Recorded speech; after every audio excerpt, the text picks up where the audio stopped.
बिस्मिल्लाहिर्रहमानिर्रहीम, अस्सलाम वालेकुम। मैं हूं आपका होस्ट चौधरी इरफान ज़हीर और आपको स्पोर्ट्स ऑन में वेलकम कहता हूं। नाज़रीन, पाकिस्तान क्रिकेट की बात की जाए तो हमारी जो रिकग्निशन है वो मोस्टली हम देखा जाता है कि वो फास्ट बॉलिंग है, बट पाकिस्तान ने बड़े ज़बरदस्त किस्म के बैटर भी प्रोवाइड किए हैं। अगर हम 90s की बात करें तो 90s में जहाँ हमारे पास जुनैद मियांदाद, इंज़मामुल हक और भी 2-4 ऐसे नाम हैं जिनको हम अभी जिक्र नहीं करना चाहेंगे, थोड़ा सा इंट्रो पे बात करते हैं। उसी तरह के एक एक्सक्लूसिव इंटरव्यू लेके आज आपके पास आए हैं। इनकी और बात करें तो ये कोचिंग भी बड़ी ज़बरदस्त किस्म की करते हैं। मज़ीद बात करें तो इनके जो एक्सक्लूसिव तो तबसरे हैं वो बड़े दबंग होते हैं, जिसको हम और आप सब बड़े शौक़ से सुनते हैं। हमारी खुशकिस्मती है कि आज हमें स्टूडियो में ज्वाइन किया है the one and only the legend Basit साहब। अस्सलाम वालेकुम जी बासित भाई, बहुत शुक्रिया आपका। वालेकुम अस्सलाम। आपने इंट्रो कराया तो उसमें सईद अनवर का नाम आप नहीं, वो मिडिल ऑर्डर का बिल्कुल ओबियसली, फिर इसमें बड़ी लंबी लिस्ट है माशाल्लाह। यूनुस खान आते हैं, आप आते हैं, और मोहम्मद यूसुफ की बात की जाए तो माशाल्लाह बड़ी लंबी 90s में ख़ास तौर पे तो क्या कमाल किस्म के हमारे पास बैटर है। बासित भाई, हर प्लेयर लाखों लोगों के लिए, यंगस्टर के लिए आइकॉनिक पर्सनैलिटी भी होता है। हम जानते हैं कि आप कराची में पैदा हुए, थोड़ा सा ये बताइए अर्ली ऑन किस तरह क्रिकेट शुरू की, अर्ली डेज़ का बताइए, और किस तरह फिर पाकिस्तानी टीम में आपकी इंडक्शन हुई। अर्ली डेज वही जिस तरह आजकल बच्चे रोड पे खेलते हैं, हम टेप बॉल से टेप लगा के आधा टेप, ठीक है, कि ज़्यादा मूव करें, रोड पे खेलते थे। और इसी तरह स्कूल जाने से पहले खेलते थे। स्कूल के बीच में हाफ टाइम होता है, पता नहीं अब होता है या नहीं होता है। और फिर स्कूल ख़त्म होता है जब 3 दफ़ा हम मैच, मतलब 6 ओवर का मैच खेलते थे। उसके बाद दोपहर में प्रैक्टिस पे जाना, लेकिन टेप बॉल तक महदूद था। फिर मेरे जो बड़े भाई थे मरहूम वाजिद अली, वो खेलते थे कॉक बॉल से। मैं बेसिकली फुटबॉल का अच्छा प्लेयर था। अच्छा, हाँ, तो मेरे जूते फट जाते थे रोज़ाना। मेरे वालिद साहब मरहूम मुझे रोज़ाना जूता दिलाते थे बाटा से। ठीक। फिर एक दिन सर्विस में टो शूज़ नहीं आता जी, वो नज़र आया, वो लिया तो वो 1 महीना चला। पुरानी यादें हैं, आज आपने याद दिला दिया। तो वो इस तरह फिर मैं, जब बड़े भाई के बैट नए होते थे, मैं, हमारे यहाँ आम का पेड़ था जी, तो हम उसमें मोजे में ना बॉल लटका के खेलते थे। तो फिर मैं, जब भाई ऑफिस जाते थे तो मैं खेलता था ना। तो इस तरह एक दिन भाई ने, प्रैक्टिस बड़ी कॉमन थी वैसे उस बहुत कॉमन थी, वो बहुत फ़ायदेमंद थी। हाँ। तो भाई ने एक दिन मुझे चुपके से देख लिया, तो उन्होंने कहा, मैं बचपन में तोतला था, अच्छा, कि तोतले तुम क्रिकेट खेलो, फुटबॉल छोड़ दो। तो वहाँ से फिर मेरा माइंड चेंज हुआ। तो बड़े भाई की भी सपोर्ट, वालिद साहब पसंद नहीं करते थे। अच्छा, क्योंकि वो कहते थे यार इतनी गर्मी है तुम जाओगे, तो उन्हें हमेशा ये रहता था। लेकिन जैसे जैसे आहिस्ता आहिस्ता शुरू करी, फिर एक टूर्नामेंट हुआ, उसमें अल्लाह ताला ने इज़्ज़त दी, पहले मैच में 100 कर दिया। तो अखबार में कटिंग आई और मिर्ज़ा इकबाल बेग एक रेडियो पे प्रोग्राम करते थे जी, उस दिन मेरा इंटरव्यू चला। अच्छा, उसके बाद मेरे पापा ने, मरहूम ने मुझे बोला कि बेटा तुम क्रिकेट खेलो। बिल्कुल ठीक। इस तरह स्टार्ट हुई। तो टीम में जब फर्स्ट टाइम अपनी क्या परफॉर्मेंस थी जिसके बाद आपको टीम में अनाउंस किया गया, और वो क्या फीलिंग थी जब पहली दफ़ा, तब तो अखबार में नाम आते थे प्रॉब्ली जब भी टीम के अनाउंसमेंट होती नहीं, थी। उससे पहले ये था कि मैं अंडर 19, एक पाथवे होता है, कराची से अंडर 19 खेला, वहाँ से फिर ट्रॉफी खेला। इस तरह फिर मैं परफॉर्मेंस करता रहा, अल्लाह ताला परफॉर्मेंस कराता रहा। मैं 5-6 साल मैं टॉप परफॉर्मर होता था कराची से जी, लेकिन मैं हमेशा, मेरा नाम स्टैंड बाई में आता था। एक दफ़ा तो मुझे अच्छी तरह याद है, इमरान भाई ने मुझे पहली दफ़ा देखा जब, तो मुझे बुला लिया, मैच हो रहा था हमारा, तो बोलते हैं तुम तो बहुत अच्छे, मतलब उनकी आवाज़ नहीं निकाल सकता, लोग बुरा ना मान जाए। उन्होंने जिस वे में कहा तुम तो बहुत अच्छे प्लेयर हो, तो वो मुझे आज तक याद है। उसके बाद उन्होंने कहा मेहनत करो। तो जब जहाँ पे मेरा पहली दफ़ा नाम आया था, मैं उस कैंप पे नहीं आया था। सही। माजिद खान वहाँ पे हेड थे। उनका फ़ोन आया, मेरे वालिद साहब मरहूम ने बात करी कि मेरा बेटा नहीं आएगा, परफॉर्म करता है और हमेशा स्टैंड बाई हो जाता है, अब मैं नहीं भेजूंगा। और मैंने कहा माजिद भाई अब मेरा वो नहीं है। एहतशामुद्दीन साहब हमारे यूबीएल के मैनेजर थे जी, वो, हम उस टाइम पे यूबीएल में थे ना। तो उनका मुझे फ़ोन आया कि यार बासित एक दफ़ा आ जा। मैंने छम्मू, हम उनका निकनेम था छम्मू भाई। मैंने छम्मू भाई क्या, हमेशा आता हूँ स्टैंड बाई स्टैंड बाई। बताया यार मेरे कहने पे आ जा।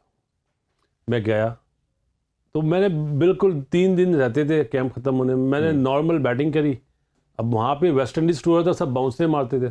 सही। तो वकार क्योंकि यूबीएल में था, वो नहीं मारता था, बल्कि मतलब वसीम भाई और आकिब, सारे, अताउर रहमान, आमिर नज़ीर, सब बाउंसरे मारते थे। तो मैं, अल्लाह ताला ने एक चीज़ दी तो मुझे अच्छा लगता था ना। तो जब जिस दिन टीम अनाउंस होनी थी, मैं सुबह वाला सेशन मैंने करा, दोपहर में टीम अनाउंस होनी थी, मैं शालीमार होटल में लेटा हुआ आराम से धोती पहने है ना, चादर नहीं होती, गर्मियाँ थी। तो मुझे फ़ोन आया साकिब इरफान साहब का कि बासित भाई मुबारक हो, आपका नाम आ गया है, पासपोर्ट ले आए। तो मैंने उन्हें डांट दिया, मैंने क्यों मजाक कर रहे हो यार, मैंने ऐसा ना करो। मैंने अभी फ़ोन रखा ही था कि देखा दरवाजे पे वकार और राशिद आए हुए थे। अच्छा, उन्होंने बोला गले मिले हो, तेरा नाम आ गया। वो स्टेडियम से भाग कर आए थे। हाँ, क्या बात। ये लिबर्टी भी था होटल ना। हाँ। और फिर मैं जल्दी से तैयार हुआ, फिर मैं पासपोर्ट लेके गया। तो वो फिर मैंने शाम में वाले साहब को फ़ोन करके ना बताया। मेरा ख्याल है इससे बड़ी ब्लेसिंग कोई हो नहीं सकती कि आप पाकिस्तान को आप 22-23 करोड़ जैसे अभी अवाम है उसमें से 11 लोग जब सर्व करते हैं। 23 करोड़ से ज़्यादा है यार। हाँ, अब तो ज़्यादा ही है, तो बहुत बड़ी ब्लेसिंग है। अच्छा, तो फिर हम थोड़ा सा अगर आगे चढ़े, मेरा ख्याल है ओबियसली आपके लिए, आपकी फैमिली के लिए, आपके फादर के लिए बड़ी प्राउड मोमेंट थी। टीम में आप आए, वेस्ट इंडीज़ का दौरा हमें याद है जिस तरह खूबसूरत बैटिंग आपने करना शुरू की। लेकिन उसमें हमें जो सबसे ज़्यादा रिकॉल करें अगर आपके कैरियर को, तो वो जो शारजा में आपने धुलाई की वेस्ट इंडीज़ की, उस इनिंग्स के हवाले से भी अगर कुछ शेयर करें। मेरा ख्याल है मोस्ट प्रॉब्ली आप शायद उसको रेट भी करेंगे अपनी one of the best inning भी। नहीं, मैं कभी भी रेट नहीं करता अच्छा। उसको, क्योंकि आपको याद होगा उससे पहले 3 मैचों में 3 सेंचुरियाँ सईद अनवर ने बनाई थी। ऐसा ही है, बिल्कुल ठीक है। वो मेरा रूममेट था। अच्छा, हम लोग ना, मैं राशिद सईद कराची से बिलोंग करते थे, तो हमारा उठना बैठना भी साथ ही होता था। दिन में 12 से 14 घंटे हम साथ ही होते थे। तो उसने मुझे छेड़ता था, वो मुझे पता यार क्या तुम 48 पे रन आउट हो गए या यूं इस तरह करके ना। तो अब अंदर से वो होती है कि यार माशाल्लाह वो बहुत अच्छा खेल रहा है और हम 48 पे आउट हो जाते हैं। मैच से एक दिन पहले ना हम शेरेटन में ठहरे हुए थे, तो इमरान भाई सामने खड़े हुए थे और साथ में इंजमाम और सईद अनवर खड़े हुए थे। तो मैं उस दिन रन आउट हुआ था, मैंने बोला आज तो डांट पड़ेगी। मैं साइड से जाता हूँ, शायद इमरान भाई ना देख पाए ना, मैं साइड से जाता एकदम इमरान भाई ने इधर आओ बासित अली। मैंने बोला ओह, क्योंकि इमरान भाई का गुस्सा आपको पता ही है। जी। तो क्या हो गया तुम्हें? अब मैं चुप। तुम्हें पता है तुम किस तरह खेल रहे हो? मैं चुपचाप। बोलते ऐसी बैटिंग तो सईद भी नहीं कर रहा जिसने 3 सेंचुरियां बनाई है, तुम तो टू गुड खेल रहे हो। मैंने बोला है ये दिस इज द थिंग कि क्या आप कॉन्फिडेंस दे या कि वो बंदा जो मतलब 3 सेंचुरियां करने वाला, इंजमाम वर्ल्ड कप का हीरो, और मेरी तारीफ करें उनके सामने, तो मैं थोड़ा सा एकदम चौंका। बोलते आज मैं रात में जा रहा हूँ वापस, कल फाइनल है, कल तुमने रन्स करने, हाँ टका के रन्स करना, घबराना नहीं इनसे। तो बाद में मैंने सईद को बोला, मैंने यार इमरान भाई ने मुझे पहचाना था मैं कौन हूँ? बोलते हाँ उन्होंने नाम लिया तुम्हें। तो मैंने यार तुम लोग ज़्यादा अच्छा खेल लो। बोलते इमरान भाई जो कॉन्फिडेंस देते ना, बहुत बहुत बढ़ चढ़ के देते। हुआ क्या कि हमारे 87 for 3 जी 28 ओवर्स में, तो आसिफ इकबाल साहब मेरे बराबर में आए। बोलते यार कम से कम 250 तो करो, अवाम बहुत नाराज़ है। तो मैंने यूँ देखा, मैंने हो जाएंगे सर, कोई मसला नहीं। बस वो जुम्मे वाला दिन था। शुरू में जाके मैं थोड़ा सा अपने जो गेम होता है उस तरह करा, उसके बाद अल्लाह ताला ने मदद करी। और जिस मैं तरह की उनकी हकीकत बॉलिंग बता रहा हूं। लाइनअप थी, जिस तरह के उनके सारे ही कमाल, वो मुझे इजी लगते थे, एम्ब्रोज, हाँ, लेकिन वो आप उनके क्योंकि साथ बॉल हमेशा थोड़ा बड़ा हाइट पे आता था ना, तो इजी लगता था। जो बात आप बोले ना शारजा वाली, इससे ज्यादा अच्छी इनिंग्स मेरी टेस्ट मैच में थी बारबाडोस में 92 मैंने नॉट आउट करा था जी। मुझे वहाँ पे सर गैरी सोबर्स ऊपर से आए थे मिलने, वेल प्लेड सन। और वो टेस्ट मैच मुझे इसलिए याद है कि हम वो मैच हारे थे। हम जब ड्रेसिंग रूम में बैठे हुए थे ना, तो वेस्ट इंडियन आ गए, तो मैंने देखा जावेद भाई कुर्सी पे बैठे हुए और कार्ल हूपर और डेसमंड हेन्स कुर्सियां पड़ी हुई हैं, वो टाट बिछती है, वो टाट पे बैठे हुए थे। तो मैंने कुर्सी आगे करी कि यार इतने बड़े प्लेयर्स हैं। तो जावेद भाई ने बोला ये नहीं बैठ रहे यार। तो मैंने बोला Daisy please sit in the chair. तो बोला no he is the boss, he is my master. तो जावेद भाई की इज्जत बहुत थी। वसीम अकरम की वेस्ट इंडीज में, वकार यूनुस की बहुत इज्जत थी। अच्छा, उसमें वैसे भाई जिस टाइम में आप आए, जैसे मैंने इंट्रो में भी बात की, बहुत ज़्यादा कंपटीशन था। जवेद मियादाद, फिर जुमामुल हक, ये तो मिडिल ऑर्डर में एस्टैब्लिश प्लेयर थे। सलीम मलिक की, जी बिल्कुल, जाज अहमद, मतलब बड़ी लंबी लिस्ट थी। उसमें आना, अपना नाम बनाना, जगह बनाना, और आप जो आपका 3 साल का समहो कैरियर था उसमें कंटिन्यूस आप खेले। हमें लगता है कि पूरी नेशन ये समझती है, जिन्होंने भी आपको खेलते हुए देखा, कि अगर आप पूरा लंबा कैरियर खेलते तो शायद आप टॉप 3 में तो डेफिनेटली आपके रन्स होने थे, जिस तरह की आपकी परफॉर्मेंस थी। क्या आप समझते हैं क्या रीज़न ऐसी बनी, लाखों करोड़ों आपके फैन ये जानना चाहेंगे कि इतना छोटा कैरियर, इतना ज़बरदस्त टैलेंट और इतना छोटा कैरियर, क्या रीज़न बेसिक बनी? चौधरी साहब, हमेशा देखें, हम हैं मुसलमान, उसके बाद हैं हम पाकिस्तानी। जहाँ पे बात आ जाए ना पाकिस्तान की, तो वहाँ इंसान को खामोश हो जाना चाहिए। मेरा उस टाइम पे भी यही जवाब था, अभी भी जी। ये जवाब है कि मुल्क पहले, अल्लाह ताला को जो मंजूर था वो हुआ, लेकिन ऐसी बातें नहीं करते जिससे हमारे मुल्क की बदनामी हो। मैं इस पे कायम था और अभी भी हूँ। आप और राशिद साहब कुछ ऐसे, राशिद भाई का भी हमने देखा कि स्टांस बड़ा क्लियर था, खासतौर पे फिक्सिंग या दूसरे मामलात के लिहाज से भी। तो आप फिर अभी कोचिंग में भी काफ़ी हद तक रहे, अभी लड़कों के साथ भी, तो आपका क्या लगता है कि ये चीज़ें अभी भी परसिस्ट करती हैं या सब कुछ ख़त्म हो चुका है? या ये अल्लाह बेहतर जानता है, क्योंकि अभी मेरा ख्याल लास्ट इंसिडेंट उमर अकमल का सुना था मैंने, जी। लेकिन वो क्लियर हो गया, कोई ऐसी जी। बात नहीं हुई। शर्जील का, खालिद लतीफ़ का सुना, वो लोग भी क्लियर हो गए। देखें, अनफॉर्चुनेटली आईसीसी जो है ना, कैंसर का इलाज पैनाडोल से कर रहा है। ठीक है। कैंसर का इलाज कीमो लगती हैं, सही ना, और दूसरे इलाज हैं। पैनाडोल से कभी इलाज नहीं होगा। ये चीज़ आती रहेगी, क्योंकि ये अभी इतनी लीग हो गई हैं, ऐसा लगता है एक दिन में 4 जगह पे लीग हो रही है। मछली बाजार लगा हुआ है यार, अफसोस के साथ कहना पड़ता है। टेस्ट क्रिकेट को तो खुद चाहता है आईसीसी खत्म हो जाए। हाँ, वो ज़्यादा फोकस T20 के ऊपर। बताएं ना क्यों? टेस्ट क्रिकेट महराज है क्रिकेट की यार। आज भी सुनील गावस्कर साहब से बात होती है, जावेद भाई से बात होती है, सीखने को मिलता है। अब बच्चा शुरू होता है अभी 16 साल का, वो इधर लेफ्ट साइड पे लपेटे मार रहा है कि T20 में खेलना है, T20 क्रिकेट तबाह हो जाएगी यार। इसमें मैं आपसे डिटेल में अभी बात करता हूँ हमारी करंट क्रिकेट के हवाले से। वैसे आपका फेवरेट आइकॉनिक प्लेयर कौन था जिसको देख के बासत अली ने हमेशा सोचा कि मैं ऐसा बनूं? ऐसा कभी नहीं सोचा कि ऐसा बनूं। ठीक है। पसंद मुझे सबसे ज़्यादा जो था वो मार्टिन क्रो मरहूम था। ठीक है। लोग अमूमन बोलते हैं जावेद मियाँदाद। जावेद भाई को मैं टीवी पे देख के सीखता बहुत था। ठीक है। उनकी जो टैक्टिक्स थी, टैक्टिकली वो किस तरह खेलते थे, किस तरह फेस करते थे और किस तरह डिलीवर करते थे, किस तरह पूरी टीम को लेकर चलते, वो चीज़ मैं टीवी पे सीखता था। पसंद प्लेयरों में जैसे बताया, मार्टिन क्रो, ब्रायन लारा, क्या बात। सचिन तेंदुलकर, बहुत बड़ा नाम था। वो तो साथ खेला है हमारे। जी। बॉलिंग में आप आ जाए तो वसीम भाई, वकार, मार्शल को लोग, मेरे ख्याल उससे अच्छा बॉलर नहीं होगा कोई। छोटी हाइट, उसके बाद वो जो बॉलिंग करता था। अच्छा, प्लस एलन डोनाल्ड था जी। एम्ब्रोज, वॉल्श, ये लोग तो थे ही अच्छे। मैगरा अच्छा था जी। Shane Warne, Muralidharan. Shane Warne ने तो पीछे से जो डंडा उड़ाया था मेरा, वो तो बड़ा मशहूर हुआ था। सही। तो ये वो उस टाइम पे ये थे, लेकिन एक चीज़ थी कि वसीम अकरम जैसा कोई नहीं था। बोल के सचिन तेंदुलकर के सर पे बॉल मार दे। मैं मिड ऑन पे खड़ा हुआ था। हाँ। तो मुझे बोलते हैं, देखो इसके सर पे बॉल मारता हूँ अभी। अच्छा। और अगली बॉल बाउंसर मारी और ठन आवाज़ आई है मुझे। मैं यूँ दिख रहा था। तो मैंने बोला, वैज भाई, हम वैज निक नेम बोलते थे, मैंने वैज भाई तैयार है पीछे के लिए? मतलब मारूंगा इसको ना, एक और मारूंगा, लेकिन इस साइड पे नहीं मारूंगा ना, थोड़ा सा कि ये अटैक करे तो आउट हो जाए। वैज भाई ने उसको बाउंसर मारा, उसने इतना लंबा छक्का मारा है शारजा में, उफ। मैंने मुंह दूसरी कर लिया। वसीम भाई ने मतलब एक कमेंट दिए कि यार ही इज वन, वो आप बताएंगे नहीं। नहीं, he is one of the best. जब बॉलिंग के लिए आ रहे थे बोलते बेस्ट, मुझे बेस्ट बोलते, he is one of the best. तो जो तारीफ वाली बात है वो करनी बिल्कुल, उसमें लेजेंड ऐसे नहीं बनते, पीछे बड़ी मेहनत सब कुछ है। अब थोड़ा सा करंट क्रिकेट और तल्ख क्वेश्चंस की तरफ आ जाते हैं।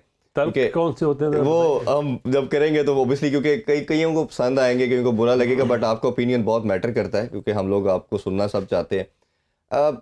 रजीम की हम पहले बात कर लेते हैं। क्रिकेट अगर देखे थे तो अब पहले 2014 का इनको ख़त्म किया गया, अभी फिर दोबारा रिस्टोर किया जा रहा है। हो गया, हाँ जी बिल्कुल। अब इसमें जो डिपार्टमेंटल क्रिकेट के हवाले से मेरा बेसिक क्वेश्चन यही है, उसको फिर रिस्टोर किया जा रहा है। आप भी डिपार्टमेंट से आए, सुई गैस से आप खेले क्या? नहीं, मैं यूबीएल से पहले खेले, कोचिंग सुई गैस से की। बिल्कुल। तो आप उनके साथ समहाउ एसोसिएटेड रहे। ये तमाम जितने भी लेजेंड्स की हमने बात की, ये सभी डिपार्टमेंट से आए। आप किसको फोकस करते हैं कि कौन सा सिस्टम ज़्यादा बेहतर है, और ये जो बार बार चेंजिंग है, ये हमारी क्रिकेट को कितना नुकसान पहुंचा रही है, कितना डेंट कर रही है? थोड़ा लंबा जवाब होगा उसके लिए। जब इमरान भाई ने ये चीज़ करी थी तो मैंने, मेरा यूट्यूब चैनल भी है ठीक। आपको पता है जी। उसमें मैंने रिक्वेस्ट करी थी और मेरे आंसू आ गए थे, क्योंकि जो चीज़ मैं देख रहा था ना, कि मैंने कहा था इमरान भाई अल्लाह ना करे ये चीज़ हो, वो हुई। 2-3 लोगों की डेथ हुई। लोग बोलते ना हार्ट अटैक हो गया, हार्ट अटैक से मौत हो गई। हार्ट अटैक ऐसे ही नहीं आता, ऐसे नहीं आता साहब। बिल्कुल। बंदा सोचता है। हमारा एक कुलीग था आबिद भट्ट, यहाँ लाहौर में रहता था, वो बेचारा दाता साहब के यहाँ से खाना लाता था बच्चों का यार। ओह सुई नॉर्दन ने उसको हटा दिया क्योंकि जॉब खत्म हो गई। जी ऐसे ही। तो वो वहां से लाने में उसकी डेथ हो गई यार। मैं ये नहीं कह रहा कि किसी को कसूरवार, लेकिन ऐसा मौका आने क्यों दे रहे हैं दिया? क्योंकि हमारी वेलफेयर स्टेट नहीं है ना जी, हर बंदा पूरी फैमिली को चलाता है। एक सर मेडिकल देता है, सबसे बड़ी चीज डिपार्टमेंट माँ बाप का मेडिकल देता है। कोई देता है आजकल?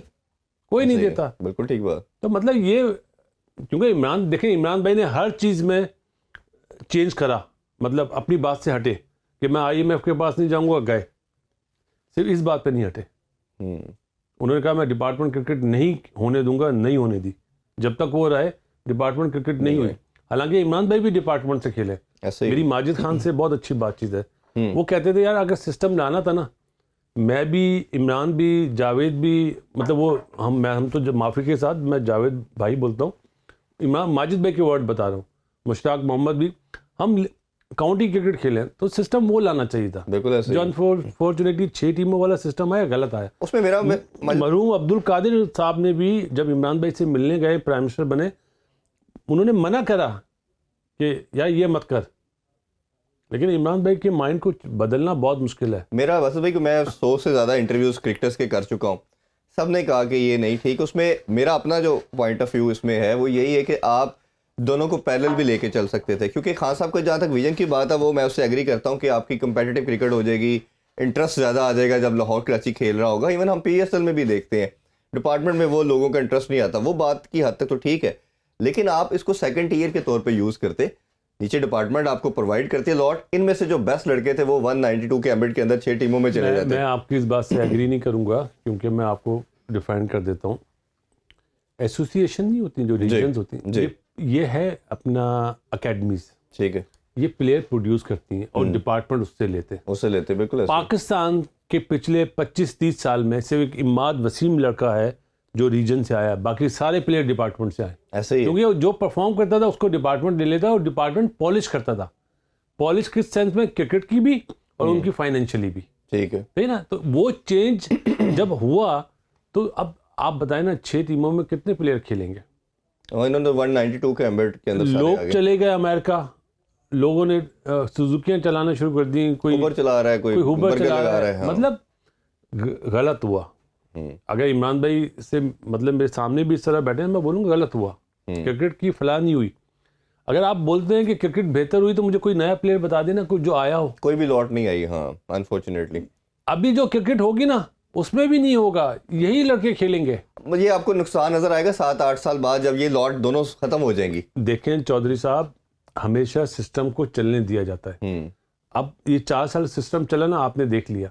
अब कोई भी आए, आप चेयरमैन बन जाएं या कोई भी प्राइम मिनिस्टर आए, सबसे पहले सबसे बड़ा फॉल्ट कहाँ से शुरू होता है? जो प्राइम मिनिस्टर आता है वो हटा देता है चेयरमैन, ऐसा ही PCB। जब सेठी साहब थे उन्हें हटा दिया गया, इमरान भाई हटे, शहबाज शरीफ साहब ने तो प्राइम मिनिस्टर साहब ने 8-9 महीने दिए रमीज भाई फिर भी दिए, हाँ, लेकिन हटा दिया। एक सिस्टम चलना चाहिए, कोई भी हुकूमत आ जाए जी, चेंज नहीं होना चाहिए। ऑब्वियसली पैटर्न इन चीफ नहीं होगा, पॉलिटिक्स से सेपरेट करना चाहिए। सेठी साहब के 5 साल थे तो उन्हें 5 साल काम करने दे, रमीज भाई के 5 साल थे उन्हें काम करने दें, तो बात बनेगी। ऐसे थोड़ी कि 1 साल में कोई चेंज हो जाता है, हुकूमत चेंज हुई तो 1 साल में और हो जाता है। उसका साइड इफेक्ट आप देख रहे हैं ना जी। ऐसा ही, कोई कोचेज आने को तैयार नहीं है। पूरी दुनिया में ऐसा कोई प्रेसिडेंट नहीं मिलता। अच्छा चलें, अब अनफॉर्चुनेटली जो हो रहा है वो तो हो रहा है, हम उस पर बात तो कर ही रहे हैं। सेठी साहब ने पहले भी काम किया एज ए चेयरमैन PSL के तौर पे भी, फिर चेयरमैन PCB भी, फिर रमीज राजा साहब आ गए, अब दोबारा एहसान मानी आए। पहले एहसान मानी था, लेकिन इनकी बात कर रहा हूँ मैं, इन दोनों के कंपैरिजन के कॉन्टेक्स्ट में आपसे पूछना चाह रहा हूँ। फिर रमीज राजा साहब आए और उसके बाद फिर अब दोबारा सेठी साहब आए। इन क्या लगता है कि इन दोनों में से बेहतर आपको एडमिनिस्ट्रेटर पॉइंट ऑफ व्यू से कौन बेहतर है, और क्या चेयरमैन PCB क्रिकेटर होना चाहिए या ये क्रिकेटर की जॉब नहीं है? आपके 2 सवाल हैं, अब दोनों के जवाब में मैं आपको जवाब दूंगा। रमीज भाई हमारे साथ खेले, हमारे सीनियर है, मेरे कप्तान हैं, वो चले गए, उनके बारे में बात नहीं करूंगा। सेठी साहब पॉलिसी के ऊपर तो बता सकते हैं, पॉलिसी चीजें की मैंने बताया ना कि वो PGL की बात कर रहे हैं। देखें रमीज भाई के 3 काम बहुत अच्छे हैं। अब आपने पूछा ना, मैं अच्छाई वाली बात बोलता हूँ। जो उन्होंने पेंशन बढ़ाई हमारे एक्स क्रिकेटर की, उन्होंने पैसे बढ़ाए डोमेस्टिक के प्लेयर्स की। हाँ जी। उन्होंने जो ये कॉन्ट्रैक्ट दिया ना एम्पायर्स और रेफरीज को, अच्छा काम करा। जूनियर प्रीमियर लीग के फवाइद आपको अभी नहीं मिलेंगे, 3-4 सालों में मिलेंगे लाजमिया। लेकिन फॉर्मेट मेरा ख्याल है 50 ओवर का होना चाहिए था। ठीक है। T20 क्रिकेट तबाही हो गई, बच्चे को उस पर लगा देंगे तो उसी पे माइंड चला जाएगा उसका। फाइनेंशियली फायदा हुआ। ठीक है। इसी तरह सेठी साहब को मैं आज अगर प्रोग्राम देख रहे हो मशवरा दूंगा कि देखें, मैं मशवरा दे सकता हूँ, मैं इम्प्लीमेंट नहीं करा सकता। इम्प्लीमेंट करना उनका काम है। एक होता है टेस्ट प्लेयर, एक होता है इंटरनेशनल प्लेयर जिसने वनडे क्रिकेट खेली होती है पाकिस्तान से, उन्हें भी पेंशन दें, वो भी बहुत तकलीफ में है। बिल्कुल ऐसे ही। अच्छा, मैंने ये बात एक जगह और भी बोली थी टीवी पे, तो लोग उन्होंने मुझसे सवाल करा कि उन्होंने अपनी जेब से पैसे थोड़ी दिए थे रमीज भाई ने। तो मैं जितने भी चेयरमैन बनेंगे क्या वो अपनी जेब से पैसे देंगे? हाँ यार, फलाह के लिए काम करना चाहिए, ये अच्छे काम थे। इसी तरह सेठी साहब को मशवरा है कि जो इंटरनेशनल प्लेयर है उन्हें भी पेंशन देना, क्योंकि मैं जानता हूँ लोगों को तकलीफ में। बिल्कुल ठीक। क्योंकि हमारे मुल्क के जो हालात है ना, इतने अच्छे नहीं है, महंगाई बहुत ज़्यादा हुई हुई है। तो इधर से ही मैं दोबारा आपसे कंटिन्यू करूंगा। अभी एक छोटा सा कमर्शियल ब्रेक लेते हैं। Stay with us. Welcome back in sports on. हम बात कर रहे थे चेयरमैन के हवाले से, आप उसी बात को कंटिन्यू कीजिएगा कि दोनों में से डिफरेंस की हम बात कर रहे थे, सेठी साहब और रमीज राजा के टेन्योर का। अच्छा, एक चीज़ को तो आपने बताया नहीं कि कौन सा आपके ख्याल में क्रिकेटर का होना लाजमी है या नहीं है? देखें, इस चीज़ को मैं नहीं मानता। रमीज भाई का एक इंटरव्यू मैंने देखा, उसमें कहा कि वो सेठी साहब क्रिकेटर नहीं है। तो दुनिया में कितने लोग हैं जो क्रिकेटर हैं? ऐसे ही है। एक स्मिथ है, मेरा ख्याल है गंगुली हट गया है जी। तो ये कोई जवाब नहीं होता। पहले जितने भी हमारे यहाँ आए, क्योंकि एडमिनिस्ट्रेशन की जॉब ज़्यादा है। जनरल तौकीर जिया का टेन्योर बोलते हैं बहुत अच्छा था, आरिफ अब्बासी साहब का, नूर खान का। तो ऐसा आपको ये बात नहीं करनी चाहिए थी, मेरा ज़ाती ख्याल। मुझे लगता है क्योंकि गुस्से में थे, हटे थे, तो उस वजह से शायद। अच्छा, उसमें 2-3 चीज़ों पे, उनकी जहाँ अच्छी चीज़ों को आपने हाईलाइट किया, कुछ ऐसी भी चीज़ें थी जिन पे बात भी होती है। एक ड्रॉप इन पिचेस के हवाले से उनकी पहली जो प्रेस कॉन्फ्रेंस थी उसमें उन्होंने कहा कि सबसे ज़्यादा जो मेरी ऑब्जर्वेशन होगी या जिस पे मैं ख्याल रखूँगा पिचेस है। पाकिस्तान की पिचेस बड़ी सब स्टैंडर्ड है। हमने देखा कि उन्होंने ड्रॉप इन पिचेस की बात भी की, उन्होंने फाइनेंशियल्स को भी उसमें इन्वॉल्व किया। स्पॉन्सर आएंगे, वो इंडक्ट होगी, वो बाद में ख़त्म हो गया प्रोजेक्ट। फिर जितनी भी हमने सीरीज़ देखी, पिचेस हमारी बड़ी बुरी बनी। और जैसे पिंडी की क्रिकेट पिच को तो 2 दफ़ा ICC ने नेगेटिव मार्किंग भी कर दी। अच्छा, फिर जब ऑस्ट्रेलिया से हम सीरीज़ हारे, तो जब ड्रॉ हो रहे थे मैच, तो उन्होंने एक स्टेटमेंट दी कि इसलिए नहीं हम बॉलिंग विकेट बना रहे कि उनकी बॉलिंग बहुत स्ट्रॉन्ग है। अच्छा, बैटिंग विकेट के ऊपर भी जो इंग्लैंड क्रिकेट खेल के चला गया हमारे साथ, या इवन मुझे तो लगता है न्यूजीलैंड भी जीत सकता था, अपनी अप्रोच की वजह से नहीं जीत पाया। कैसे, पहले पिचेस पे मैं आपसे बात कर लूँ, फिर मैं क्रिकेट पे सेपरेट आता हूँ। कैसे देखा उनका ये स्टांस और पिचेस की जो परफॉर्मेंस थी? अच्छा नहीं था, नेगेटिव, मतलब डिफेंसिव अप्रोच। रमीज भाई की नहीं, जो आपकी मैनेजमेंट थी वो भी। आपने पिंडी की बात करी, पिंडी की बहुत अच्छी लाइवली पिच होती है जहाँ पे डोमेस्टिक में फैसले होते हैं। अच्छा, प्लस एक डायमंड ग्राउंड इस्लामाबाद में, उधर बड़ी अच्छी पिच होती है, वहाँ टेस्ट मैच तो नहीं हो सकता। मुल्तान में फैसले होते हैं, मुल्तान में होते हैं। असल में हम डर गए। क्यों डर गए? कि आपके जितने भी बैट्समैन है ना, उनकी दोस्ती है बहुत। आज वो बात बोल रहा हूँ, कभी करता नहीं हूँ दोस्ती है, तो वो उन्होंने क्या कि स्पिन विकेट बना दो। यार स्पिन विकेट, और मतलब कोई आपके पास, चलो शाइन ऑस्ट्रेलिया के अगेंस्ट तो था ना, नसीम शाह भी था, हारिस रऊफ भी था, हसनैन भी था, दानी भी था। इधर अनफिट हुआ ना अगेंस्ट इंग्लैंड। लेकिन एक चीज़ है, जो कोचेज लगते हैं ना, उनकी असेसमेंट होती है हर साल। तो ग्राउंड मैन जो, उसकी भी असेसमेंट होनी चाहिए ना। अगर मैं मतलब एक हेड कोच हूँ, मैं बोलता हूँ चौधरी साहब मुझे स्पिन विकेट चाहिए, और स्पिन विकेट ना बने, सीधी विकेट बन जाए, तो पूछगछ को करे ना, क्यों नहीं बनी। ये अभी से नहीं है, ये 90 हमारे टाइम से ये चल रहा है। जो हमारे ज़राए हैं बसत भाई, वो ये कह रहे हैं कि कहा ही ऐसी पिच के लिए किया गया था, कुछ हमारे बंदों ने क्यूरेटर से बात की, उन्होंने कहा जी जो इंस्ट्रक्शन आई मैनेजमेंट की तरफ से वो इसी तरह की पिच की थी, हमने वही तैयार की। तो जब आप झूठ बोलेंगे तो फिर आपको ऐसे रिजल्ट मिलेंगे ना। ऐसे ही इसमें कोई ये मैं नहीं कह रहा, ये आप नहीं कह रहे। 1400 साल पहले अल्लाह के नबी ने फरमाया था मेरा उम्मती झूठ नहीं बोलेगा। ऐसे ही तो आप झूठ बोलेंगे तो यही होगा, फिर ऐसे रिजल्ट लाएंगे। तो तैयार हैं आप। ऐसे ही रमीज भाई की एक बात बहुत बुरी लगी थी कि जब उन्होंने प्रेस कॉन्फ्रेंस में कहा था ये गिलास भी मेरी मर्जी के बगैर नहीं हिलता, वो बहुत तकलीफदेह बात थी, मेरे लिए बहुत तकलीफदेह बात। उन्होंने कहा मैं चेयरमैन पीसीबी हूँ, सब कुछ मैं ही पीसीबी हूँ, इवन उन्होंने ये बोला। बिल्कुल अल्लाह ताला बीइंग इंसान ये बात नहीं बोलनी चाहिए। और ये जो आपका प्रोग्राम देख रहे हैं ना, मैं उन्हें भी कहूँगा कि ये ऐसे जुमले ना बोलो, अल्लाह के वास्ते ना बोलो। अभी अपने सकले ने एक बात कही थी कि कुदरत का निज़ाम, बात सही बोली है उसने, हमारे मीडिया वालों ने उसको उड़ा दिया यार, जाती है। बिल्कुल ऐसे ही ये निज़ाम अल्लाह ताला का है। शायद कहने का उनका अल्फाज की अदायगी सही नहीं कर, कहना तो ऑब्वियसली सोच कुछ और होगी। अच्छा, थोड़ा सा आगे बढ़े तो हम कोचिंग की बात कर लेते हैं। पाकिस्तानी क्रिकेट की अगर बात करें तो मैंने देखा कि 2010 से हमारी क्रिकेट, शुरू से 90s में भी देखा और 2010 तक भी अग्रेसिव मोड पे क्रिकेट खेलते थे, नई चीज़ें हम लेके आते थे। जब से अनफॉर्चुनेट इंसिडेंट हुआ सलमान बट वगैरह का, आमिर और आसिफ का, उसके बाद कैप्टनसी 2011 तक शायद ने की, फिर मिसबाह उल हक आ गए, तो हमारा जो ग्राफ था अग्रेसिव क्रिकेट का वो डिक्लाइन की तरफ जाना शुरू हुआ। फिर हमने देखा कि एक कॉम्बो बना सरफराज का और मिकी आर्थर का, हम चैम्पियन ट्रॉफी जीते 2 साल कंसेक्टिव हमने, और T20 की सीरीज जीती, 11 सीरीज कंसेक्टिव जीती, नंबर 1 रहे और हमें लगा कि एक अच्छे नोट पे जा रहे हैं। टेस्ट में नंबर 4 पे आ गए थे हम, फिर उनको हटा दिया जाता है। फिर हम मिसबाह की बात करें तो पहले कैप्टन थे, वही कमेटी के मेंबर थे, उनको कोच लगा दिया जिनके पास कोचिंग का कोई एक्सपीरियंस नहीं है। शायद आप नहीं, यहाँ पे मैं आपको रोकूंगा, वो लेवल 2 है। अब हुआ सर, उस टाइम नहीं था जब वो कोच लगे थे, तब उनका कोचिंग का कोई लेवल, बाद में किया। नहीं, वो बाद में किया सर, वो बाद में किया, उस टाइम उनके पास कोई कोचिंग का एक्सपीरियंस नहीं था। तो आप ये बात कर मैं जवाब दूंगा आपको, बस जरूर दे, मैं तो वेरिफिकेशन के बाद आपको बता रहा हूँ। उस टाइम जब वो इंडक्ट हुए थे, बैटिंग कोच और हेड कोच लगे और वो चेयरमैन सेलेक्टर भी, चीफ सेलेक्टर भी लगे, तब उनके पास कोई लेवल नहीं था, तो उनको लगा दिया गया। हमने देखा कि हम फिर उसी अप्रोच पे आ गए कि बस आप खेलें 230-40 की क्रिकेट, कोई अच्छा स्पेल हो जाता है सईद अजमल का या किसी और बॉलर का, यासर शाह जैसे यूएई के अंदर हम जीतते थे, हम जीत जाते थे, अदरवाइज हमारा एक डिक्लाइन चल रहा था।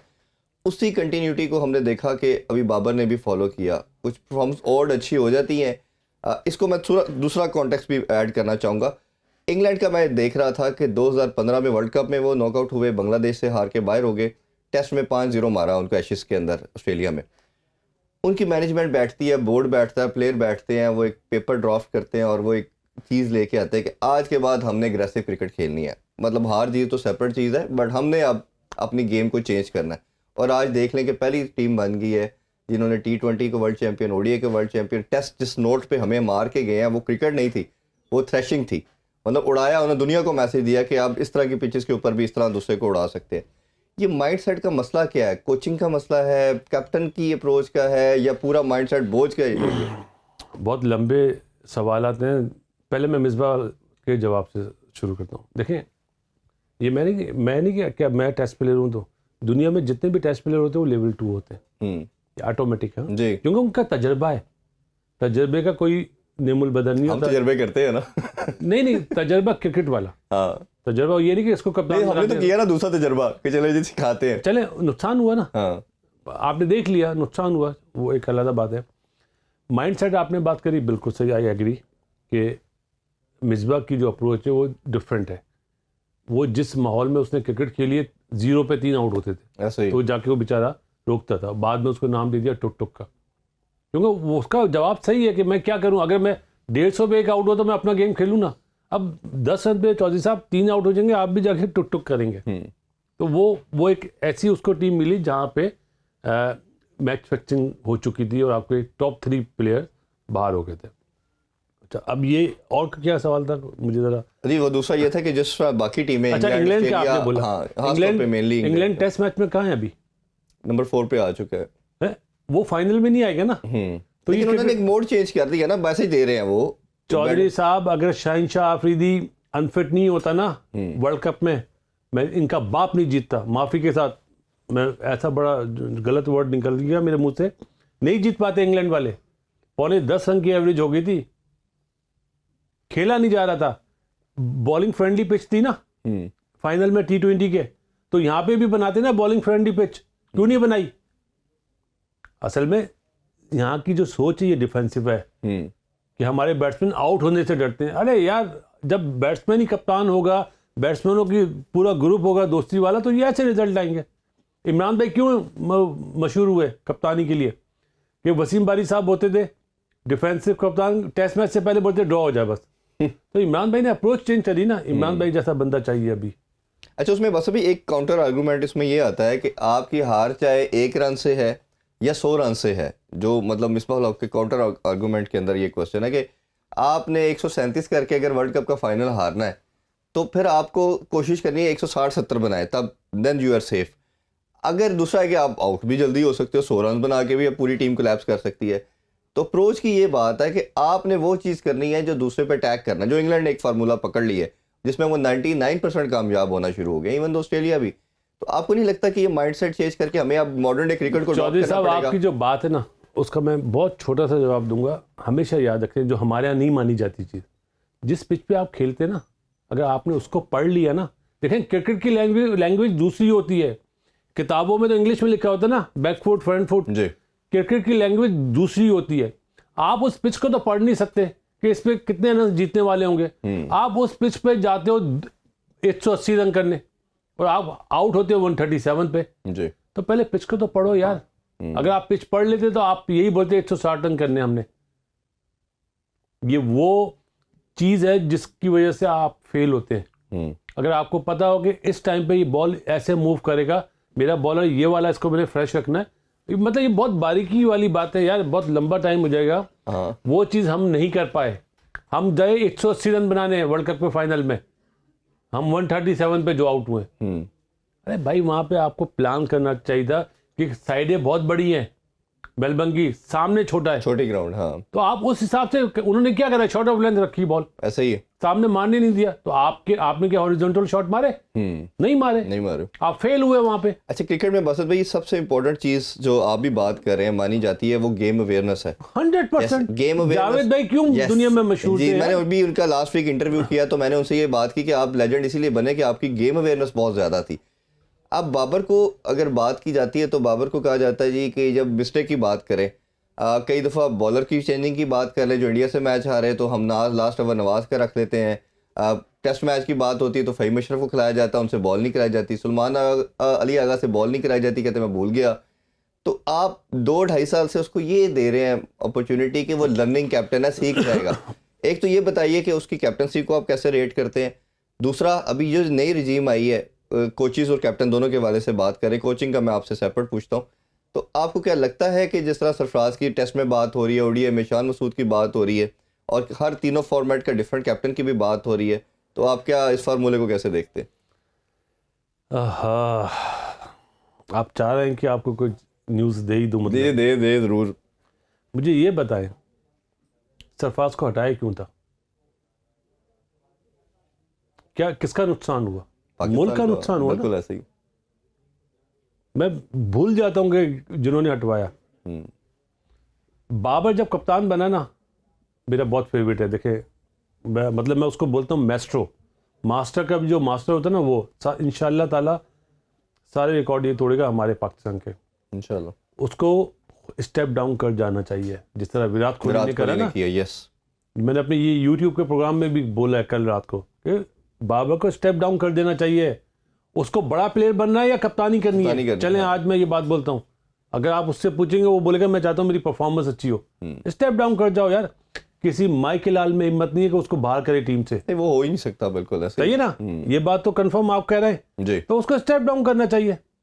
और दूसरी बात, शान मसूद की परफॉर्मेंस क्या है सर? ऐसा ही है, बिल्कुल ठीक है। काउंटी में है ना, तो इंग्लैंड का कप्तान बना देना। मेरे तो बच्चों की तरह है, बहुत क्लोज है मेरे, लेकिन गलत है। अगर यार आज मैं आपको एक मिसाल दूं, दिल चाह रहा दे दूं तो लोगों को पता चल जाए बासित अली क्या है। आपको याद होगा जुमेरात वाले दिन छुट्टी होती थी पहले, और जुम्मे वाले दिन तो जुमेरात वीकेंड बोल सकते थे। मेरी भाभी अपने घर जाती थी और मैं छोड़ने जाता था, तो मेरे वालिद साहब मरूम बोलते थे, यार ये हर जुमेरात अपने घर चली जाती है, जो अमूमन होता है ना घरों का। हाँ एक दिन मेरी बहन आई जुमेरात वाले दिन। ओ भाई मेरे घर में तो खुशियाँ और खाने बन रहे, हमारे घर में कोफ्ते और बारबेक्यू। वो आया, अब मैं यूँ देख रहा ना, तो पापा ने बोला कि तोतले क्या देख रहे हो? मैंने कहा आज आपकी बेटी आई तो बहुत खुश है, हाँ, और वैसे तो आप नाराज रहते हैं। बोलते हैं मेरी बेटी जो है, तो मैंने वो भाभी भी तो किसी की बेटी है। बिल्कुल ठीक बात। पापा उठे, मैंने आज तो पिटाई। मैं उस टाइम पे पाकिस्तान टीम में था। अच्छा ये मैं आपको बता रहा हूँ 26 तारीख की, और 25 तारीख को रमीज भाई कप्तान बने थे। मुझे अच्छी तरह याद है। मेरे पापा ने मेरे यहाँ पप्पी करी, किस करा के वेल डन बेटा, शाबाश। तो मैं उस टाइप का बंदा हूँ। बाबर के लिए मशवरा है, आप जो शान मसूद की बात बोल रहे हैं वो मेरे छोटे भाइयों जैसा है, लेकिन गलत है। आप गलत पाकिस्तान में आप गलत एक वो स्टेप लेंगे। लेकिन पाकिस्तान में अनफॉर्चुनेटली कप्तानी छोड़ता कोई नहीं है ना मैं जी। बात पूरी कर देता हूँ चौधरी साहब, वरना बात निकल जाएगी। Why not Shaheen Shah Afridi, yes, Shadab. आप टेस्ट मैच में बनाना चाहते हैं, सरफराज को बनाएं, सही है, ठीक, टोटली एग्री। लेकिन अगर आप शान का नाम ले रहे तो उससे पहले तो यार शाहिनशाह अफरीदी बनता है यार। अफरीदी है, शादाब है वाइस कैप्टन आपका। शाहिनशाह अफरीदी चेंज लाएगा जो आप चाहते हैं ना, चेंज अग्रेसिव नोट, क्योंकि वो पिचे बनाएगा घास वाली, बिल्कुल खुद बॉलर है ना। अब वैसे भी अग्रेसिव अप्रोच के साथ खेलता है वो। सर जो बात मैं कह रहा हूँ ना, बैट्समैन कभी भी नहीं चाहता घास वाली विकेट बनाना, एज लग जाएगी। बस ये क्रिकेट की लैंग्वेज की बात है, शाहिनशाह अफरीदी को बनाए, फायदा होगा। बिल्कुल। और मेरा मानना ये है कि जिस तरह आपने लंबा फ्यूचर को देखना है तो बिल्कुल देखना पड़ेगा। अच्छा, अगर वो फिट है तो, अगर फिट है, वो फिटनेस के भी मसला सुनने में तो यही आ रहा है कि फिट हो रहे हैं। अल्लाह करे फिट हो जाए जी इंशाल्लाह। थोड़ी सी बात कोचिंग की कर देते हैं। जिस तरह आपने भी लेवल 2 किया हुआ है, लेवल 3 का एग्जाम दे चुके हैं आप, हर फॉरम पे आपने कोचिंग भी की। अनफॉर्चुनेटली हमारा ये होता है कि हर बंदा पाकिस्तानी टीम की कोचिंग करना चाहता है, निचले लेवल पे कोई नहीं करना चाहता। ये भी बड़ी एक सैड स्टोरी है। मैं उनमें से नहीं हूँ। मुझे पता, मैं इसीलिए आपसे पूछ रहा हूँ। तो आप ये बताइए कि कोचिंग की दो चीज़ें आप सामने आ रही हैं। एक तो ये है कि जो कोच हम चाह रहे थे, जैसे सेठी साहब आए, उन्होंने आते साथ कहा कि मिकी आर्थर को करेंगे। फिर जैसे लैंगर की बात हुई, उसके पैसों का नहीं मामला सेट हो पा रहा, उन्होंने भी समहाउ इनकार है। एंडी फ्लार ने इनकार कर दिया। तो आप क्या समझते हैं कि कौन सा कोच सूटेबल होगा? और दूसरा, आपका किसके हामी है कि पाकिस्तानी कोच होना चाहिए या फॉरेन कोच होना चाहिए? वाह क्या सवाल किया चौधरी साहब। मैं 2014 में मैंने मशवरा दिया था, ज़का अशरफ साहब चेयरमैन थे, 2013-14 की बात है, कि एंडी फ्लावर को ले लें। तो उन्होंने बात नहीं सुनी। अगर दुनिया में कोई बासित अली को कोच पसंद है वो एंडी फ्लावर है। बिल्कुल ठीक। और वो टू गुड है। उसके बाद मिकी आर्थर वगैरह, देखें कोई भी आए, माफ़ी के साथ, जब आपके मुल्क की मीडिया, स्पोर्ट्स मीडिया 4 हिस्सों में बढ़ जाए ना, तो कोई भी कोच आ जाए, मीडिया का बंदा कोच आ जाए ना, तो भी शोर मचाएंगे। ये अब जो चीज़ जो एक क्या बोलूँगा, जो हवा चल पड़ी है ना, अब ये हवा इस तरह बैठेगी नहीं। पाकिस्तान को 4 हिस्सों में बांट दिया गया है, और जिन्होंने बांटा है उन्होंने, वो यहाँ पाकिस्तानी नहीं है, मुसलमान नहीं है। ये बहुत लंबी सियासत हुई है, 2000 से चल रही है कि इसके हिस्से कर दो। वो हो रहा है। इस्लामाबाद वाला इस्लामाबाद की तारीफ करता है, लाहौर वाला लाहौर की, कराची वाला कराची की, पेशावर वाला पेशावर की। यार पहले हम पाकिस्तानी हैं यार। आप मुझे बताएं ना, आप क्रिकेट खेल रहे हैं, आप क्या लाहौर से खेलोगे? पाकिस्तान का स्टार समझा खेलेंगे। बिल्कुल। तो यार पाकिस्तानी प्लेयर हैं ये लोग।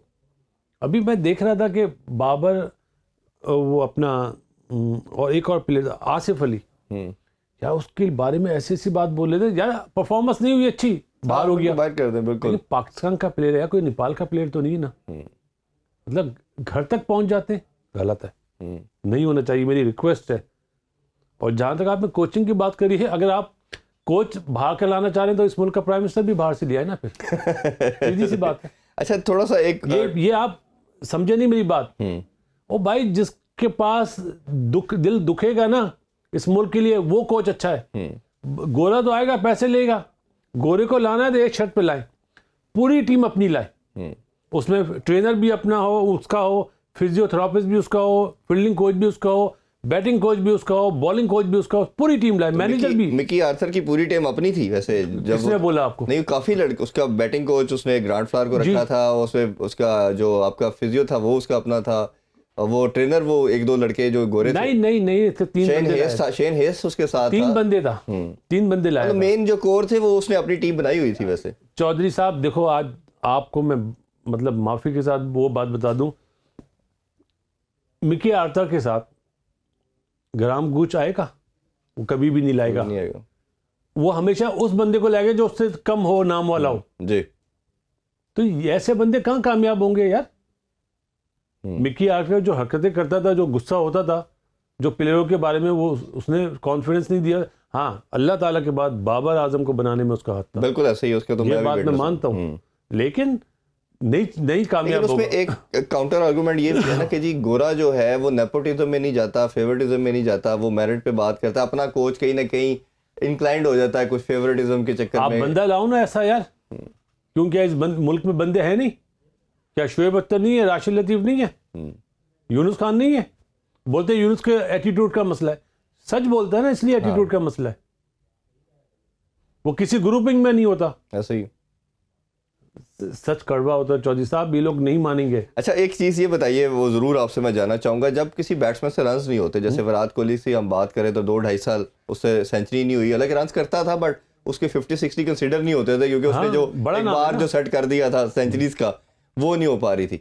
उसने स्टेप डाउन किया कैप्टनसी से और कुछ ऐसा ओबियसली कुछ किया होगा, थोड़ा ब्रेक भी लिया उसने और अब फिर दोबारा रन्स कर रहा है। बाबर के ऊपर भी क्योंकि हम उसको रेट उसी लेवल पे करते हैं, टॉप 3 के अंदर अल्हम्दुलिल्लाह आता है, बट कई एक उस पर क्रिटिसिज्म होता है कि वो फिनिश नहीं कर पाता मैच को, जिस तरह हमने कई मैचेस के अंदर देखा पहले खेलते हुए तो रन्स होते। तो आपका क्या मानना है, बैट्समैन को क्या करना चाहिए और बाबर को खासतौर पे इंतजाम की कैटेगरी में या मियाँदाद की कैटेगरी में आने के लिए क्या करना चाहिए जो मैच फिनिश करके जाए? देखिए, मैच फिनिश होगा दूसरी बारी में, पहली बारी में तो टारगेट दिया जी जाता है। ऑब्वियसली। बाबर को देखें, मेरा ख्याल है कि मतलब बहुत हाश हो जाएगा जो मैं बोल रहा हूँ, T20 क्रिकेट छोड़ देनी चाहिए, क्योंकि वो जितना खूबसूरत प्लेयर है, जितना एलिगेंट प्लेयर है ना, वो टेस्ट मैच का और वनडे का बहुत अच्छा प्लेयर है। T20 में उसने अपनी शॉटें मारनी होंगी जो उसका गेम नहीं है। नहीं है बिल्कुल ऐसे वो ही। छक्के नहीं मार सकता कि एक ओवर में 3 छक्के मार दे, तो उसको अवॉइड करना चाहिए ना। मतलब असल में पैसा बहुत है यार क्रिकेट में, कोई नहीं चाहता मेरी मैच फीस जाए। आप ये देखें ना, हम 2 मैच जीते हुए होते हैं, तीसरा मैच हो रहा होता है, सीरीज जीते हुए, नए बच्चे को चांस नहीं मिलता। ऐसा ही है। तो मेरे अपनी पोजीशन छोड़ने नहीं चाहता बासित कोई। अली जैसा फिर बंदा तो समझेगा यार ये तो अपनी जगह ही नहीं छोड़ना चाह रहे, पैसे मिलेंगे, गलत है ना। और उसके अलावा कि लड़का परफॉर्म कर गया तो ये तुम्हारी जगह ना ले जाए, ये भी एक स्केयर एलिमेंट अच्छा, है। मतलब आप अच्छे नहीं है ना। अच्छे नहीं है। यस। हाँ, डर किसको होता है? अगर आप यहाँ पे प्रोग्राम कर रहे हैं तो आपको अगर आप अच्छे हैं तो आपको डर नहीं लगेगा। बिल्कुल ठीक बात है। मैं अगर यहाँ पे बोल रहा हूँ तो मुझे थोड़ी डर लगेगा, जो अच्छा होगा वो आएगा ना। ऐसे ही। तो डरना नहीं, जिनसे डरना चाहिए उससे डरते नहीं है। 5 टाइम बुलाता है वो। अच्छा बिल्कुल ठीक है, बड़ा मज़ा आया आपसे बात करके, बड़े ज़बरदस्त किस्म के आपने आंसर्स किए। लास्ट नोट पे कोई मैसेज देना चाहें पाकिस्तानी क्रिकेट फैंस के लिए, बोर्ड के लिए, ख़ास तौर पे नए रजीम के लिए, जो चीज़ें होनी चाहिए तो प्लीज़ हमारे देखो, प्लेटफॉर्म पे जरूर दें। अभी हम लोग बाहर हैं, हम बोर्ड में नहीं है। मैं अभी कोई ऐसी बात बोलूँगी शायद वो बोलें कि जॉब सीकर है। मैं सिर्फ यही कहूँगा कि गुड लक जी, जो भी नया बोर्ड आया है, अल्लाह ताला आपको कामयाब करे। और जो रमीज़ भाई को भी कहूँगा कि अल्लाह ताला ने अगर आपको नहीं रखा तो कोई बात नहीं, ये तो होता है, लेकिन ऐसे इंटरव्यूज़ ना दें जिससे मुल्क का नाम ख़राब हो। क्योंकि नजम सेठी जो आए ये परफॉर्मर हैं, ये कोई सिफारिशी तो नहीं थे ना, इन्होंने परफॉर्म किया हुआ है पहले। तो पाकिस्तान का सोचें, आपकी मतलब बातों में पाकिस्तान पहले होना चाहिए, पहली चीज़। और दूसरी बात, जो हमारे यंगस्टर है ना, उन्हें सिर्फ एक मशवरा दूंगा, अपने ये जो बाजू है ना, इन पे यकीन रखना। ये जो है ना, ये जो बहुत बड़ी बुराई, हेलो मैंने 40 करे, हाँ ट्वीट कर दो, ये गलत है, ये नहीं होना चाहिए। बिल्कुल ठीक। और मीडिया वालों से भी रिक्वेस्ट करूंगा कि यार पाकिस्तानी बनो, आपस में मोहब्बत रखो। अच्छा होगा कि कराची वाला लाहौर के परफॉर्मर के लिए लिखे, लाहौर वाला कराची के लिए, बिल्कुल ऐसे ही। ये मोहब्बत आएगी जब हम बनेंगे ना, हाँ इंशाल्लाह। तो बात है। मैं तो बकरी भी बोलती है यार, मैं बोलती है ना, तो हम बनो हम। बिल्कुल ठीक है, बहुत शुक्रिया आपके खूबसूरत मैसेज का, आपके टाइम का। हम दुआ करते हैं कि आप किसी ना किसी एरिया के अंदर क्रिकेट की बेटरमेंट के लिए जो आप सोच रखते हैं, आप उसका पार्ट बने बोर्ड का, या जिस लेवल पे भी आप सर्व कर सकते हैं वो करें, ताकि पाकिस्तानी क्रिकेट फ्लरिश करे, वो बेहतर हो। नाज़रीन, आपने बड़ा खूबसूरत इंटरव्यू सुना बासित अली साहब का। इंशाल्लाह आपसे मुलाकात होगी कल। अपना बहुत सा ख्याल रखें। अल्लाह हाफिज़। पाकिस्तान जिंदाबाद।